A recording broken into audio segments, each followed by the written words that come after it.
All right, folks, for this one, I'm going to go through these rather quickly, but these are going to be the relational ones, and I'm going to do a separate video for each page, just so folks can kind of slow down a little bit about what they're seeing.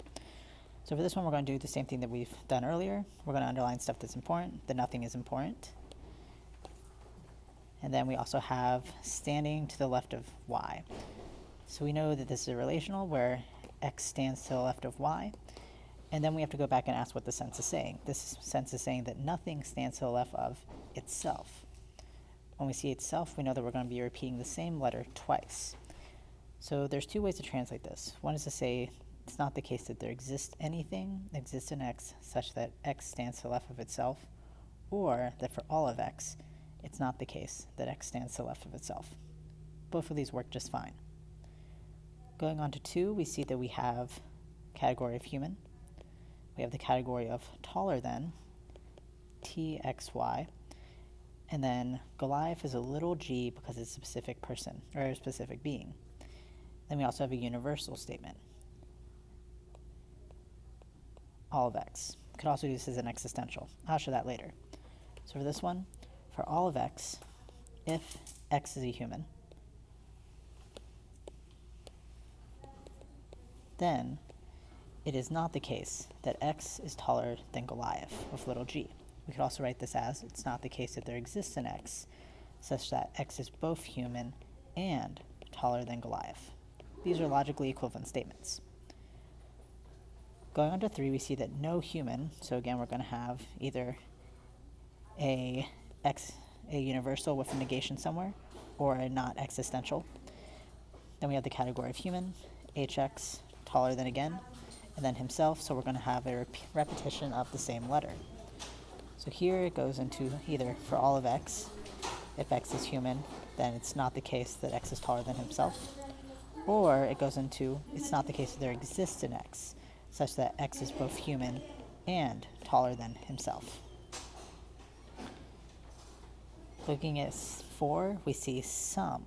This is an existential x. There exists some x such that. Then we have the category of financer, richer than, x is richer than y, and then everyone. It's going to be universal, and we can also understand this as also talking about people.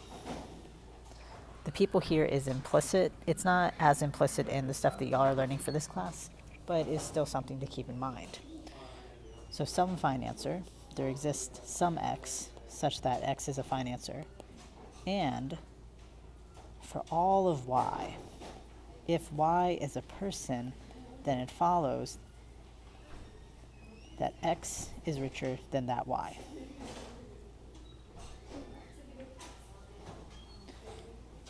Going on to 5, we have a someone.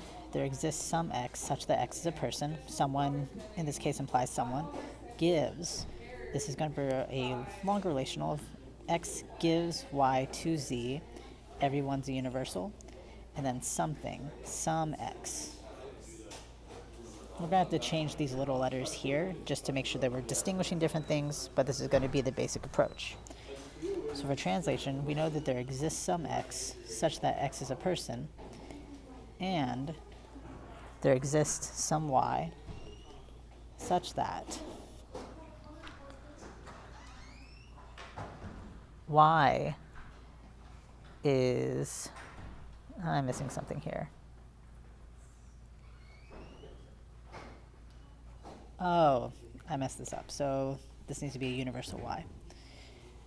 There exists an x such that x is a person, and for all of y, if y is a person, then there exists some z such that x gives y. I'm just getting this up again. X gives to y the object of z. Have to pay attention to what this says here. Then we have there exists an x that's a person. We have another giving relation, g, x, y, z, and remember this is x gives to y the object z. Someone, there exists some x that is a person, and everything, all y or all z. So we're translating this one, we would say there exists some x such that x is a person, and there exists some y such that y is a person, and for all of z, because we're talking about everything, x gives to y the object of z, which is everything. So the pauses are because I have to sit here and think about what's going on some of the time.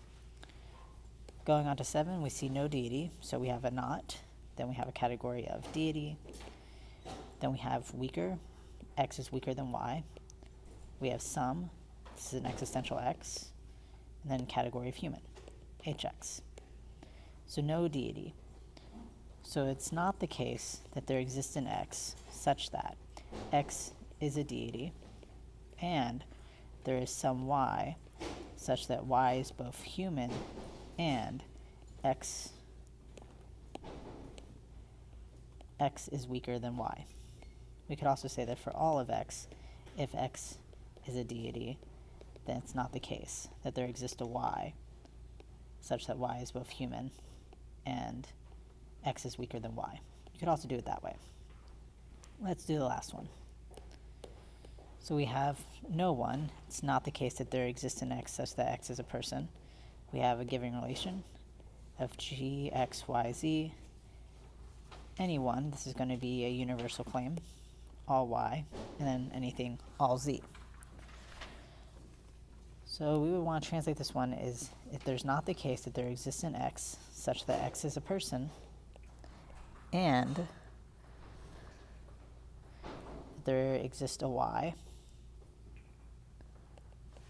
such that y is a person, and that there exists a z such that z, or such that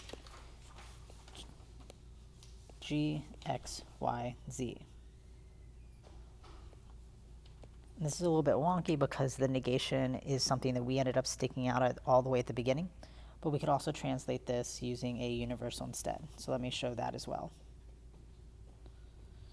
So we could also say that for all of x, if x is a person, then it's not the case that there exists some y such that y is both a person and there's some z that x gives to y. That would also work, but it's a lot more confusing. In general, relationals are a little bit more confusing, and they depend on having a pretty firm grasp of the basic rules of translation, starting with non-relational translations. So if you looked at this and you were extremely confused, I'd recommend going back and taking an additional look at the earlier symbolizations and symbolizing opportunities, and then coming back to this a little bit later.